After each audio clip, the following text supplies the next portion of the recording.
Hi, my name is Ishmael and today we're going to be talking about finding your passion. How do you find your passion? This is a very hard subject to talk about because it's very difficult to tell someone exactly how to find their passion. But I'm going to give it a go. I'm going to do my best at explaining to you how you find your passion. By starting off by explaining how I found my passion. Because if you can see a story about how passion is found, then maybe you can see how you could use your life to experience different things to find your passion.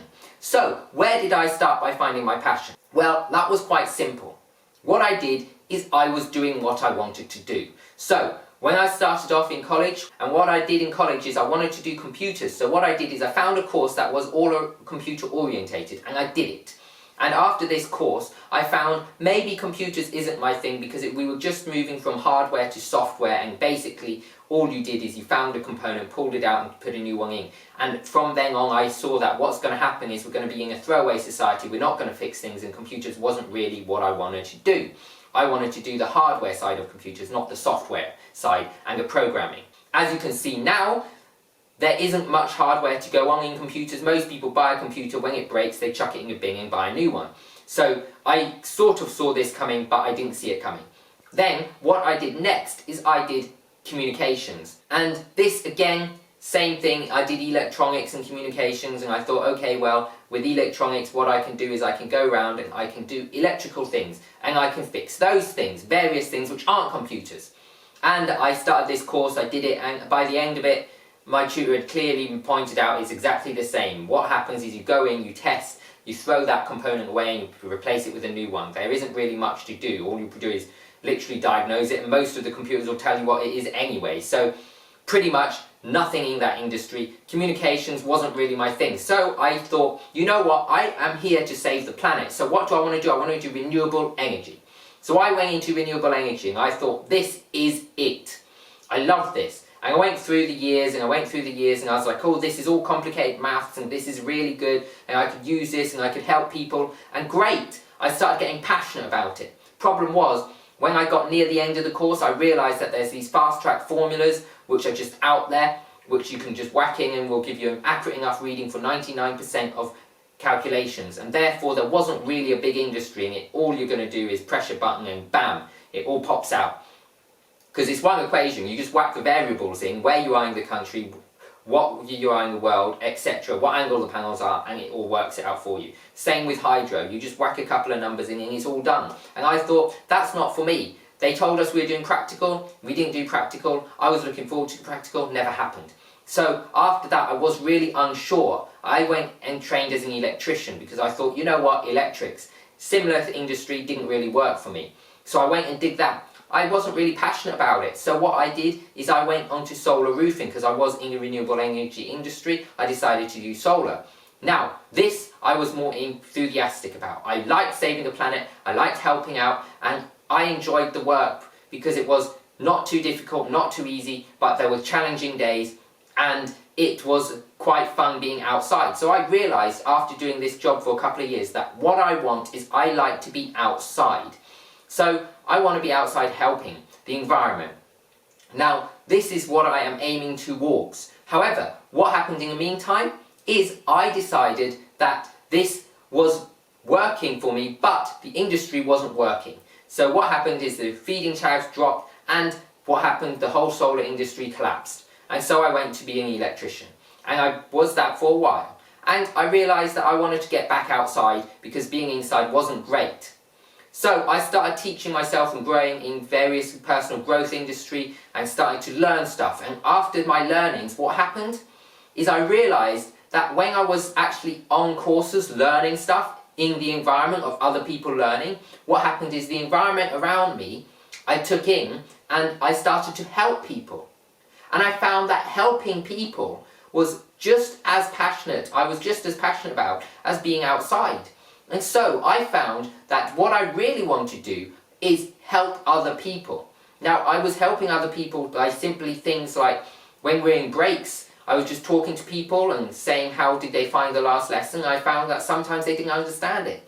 And the things I understood better than they did, I started explaining to them in a different way. And they started lighting up saying, ah, now I get it. And I was really, really happy that they were understanding what I was saying and they were taking it in.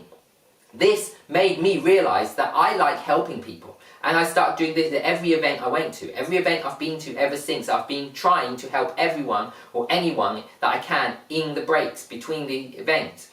And I've been doing that so much so that I've decided that my mission and my passion is actually to help people. Now, some people say, what about money? Who cares about money? Yes, money is important because you need money to live, but who really cares about money? What do you want money for? Normally, it's to get the things you want in life. But when you have everything you want in life, then do you want money? Probably not. So you want your passion. So my passion is help other people to achieve what they want to achieve. Once they achieve what they want to achieve, I know for a fact that when they get where they want to go, they will realize that what they want to do is help. Why? Because we are spiritual beings. We are all spiritual beings living in a human body. And this is very hard to comprehend. But what we are actually searching for, what we are passionate about, is becoming more connected. We are very passionate about being connected to other people. Now, why are we passionate about being connected to other people? We're passionate about being connected to other people because we are whole when we are connected. We're organisms. If you think about it in various ways, we are multiple cell organisms. And we are more passionate about being connected to other people because we are connected to ourselves.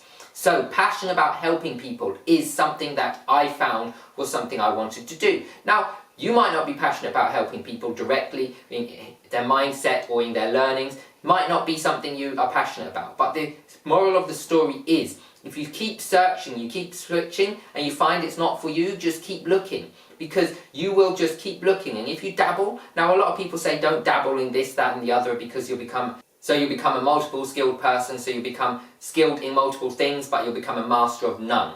So you want to become a master of something. However, is it important to become a master of something, or is it important to find what you enjoy doing? Find what you really like. Now, maybe you like playing guitar, and you think, how can I make money playing guitar? It doesn't matter, just play guitar. If you enjoy it that much, and you are so passionate about it, other people will see your passion, they'll get drawn to you. Even if you're not great, they will get drawn to your music. And once they're drawn to your music, what's going to happen? They will want to listen to you play. So you'll be able to charge for gigs. Now, you can either charge and do live events, or you can start uploading videos and put adverts on and various ways of monetizing online. You can start doing guitar lessons if you enjoy teaching people. And you can do things like that. You can do the same thing with any skill. If it's a practical skill that can be videoed, you can do that with it. Why? Because one person, an old lady who was wanting to do knitting, she got someone to help her record her videos and put them online.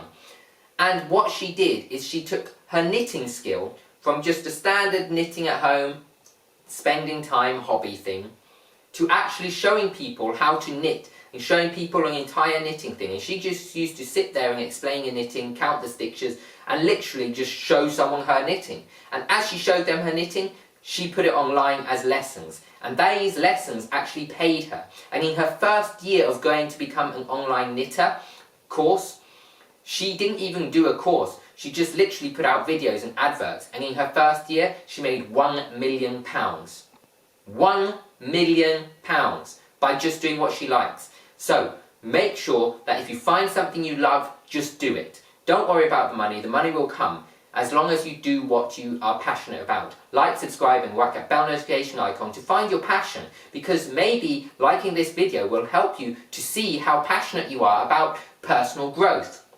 So, subscribe and whack that bell notification icon.